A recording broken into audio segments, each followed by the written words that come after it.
Magandang araw. Ako nga pala si Christina Polinario mula sa 2.5 BSP. Kasama ko ngayon bilang partner sa interview ay si At ako naman, si Abigail P. Mendoza, mula naman sa 2.6 BSP.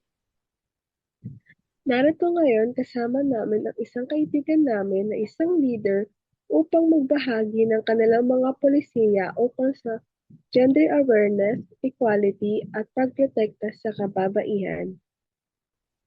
Magandang araw. Ano ang inyong pangalan, Binibini?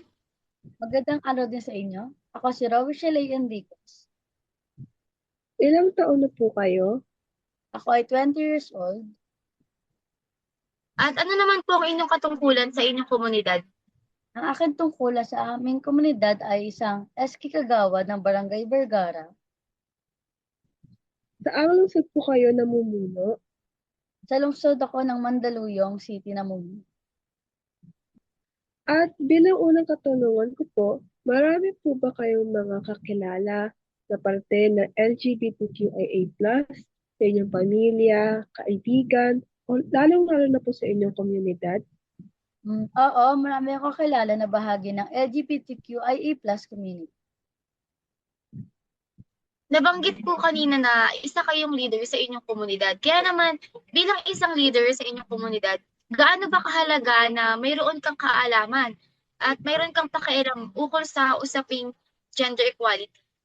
Bilang isang leader or SK Kagawad, napakahalaga na may kaalaman at malasakit ako ukol sa mga usaping gender equality. And dahil dito, ito ay isang pundasyon na sa makatarungan at progresibong komunidad. At sa pagkakaroon ng kaalaman sa gender equality ay hindi lang lamang nagbibigay ito ng pantay na oportunidad sa lahat, kundi nagtataguyod din ito ng respeto, pagkakaunawaan at pagkakaisa sa iba't ibang grupo ng. At pangalawa ko pong katanungan, sa inyong komunidad po ba ay mayroong mga samahan ng mga kapwa babae, lalaki, gay, lesbian, at iba't ibang uri ng kasarian? At masasabi niyo po bang malapit kayo sa mga tao na ito at bakit? Oo, mayroon namang mga organisasyon or samahan na sumusuporta sa gender inclusivity dito sa Barangay Vergara at personal ako malapit sa kanila dahil naniniwala ako sa kahalagahan na pakikisalamuha at pagtanggap, ano man ang kanilang kasarian. Paano na lang po kung nagkaroon ng problema sa inyong komunidad? Dahil syempre nga po, nasabi nyo kanina na mayroong mga iba't ibang organisasyon doon ng LGBTQIA+ community.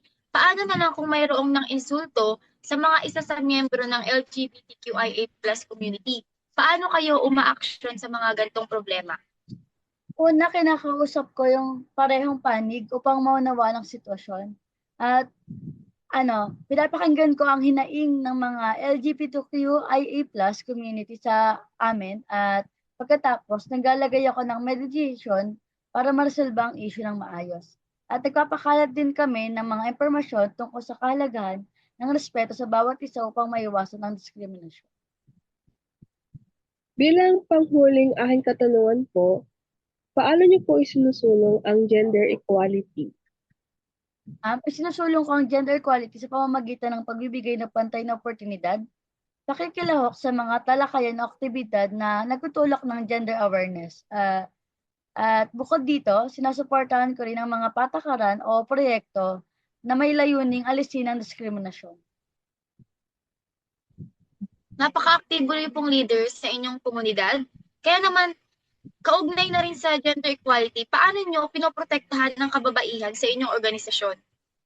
Titiyak namin na may malinaw na patakaran laban sa anumang uri ng harassment or bullying at nagbibigay din kami ng empowerment training para sa kababaihan at pati na rin ang suporta kung sakaling may problema silang kinakaharap tulad ng legal o emosyonal na tulong. Mula sa inyong mga sagot, masasabi namin marami kaming mga nakuhaang insights mula sa inyong komunidad binibining. At dito na po nagtatapos ang ating maikling panayam patungkol sa gender awareness, equality at pagprotekta sa mga kababaihan. Maraming salamat Binibining Rowie para sa mga insights na ito at paglalaan ng oras para sa amin. Muli, maraming salamat po. Maraming salamat din sa inyong pagpanayam sa akin.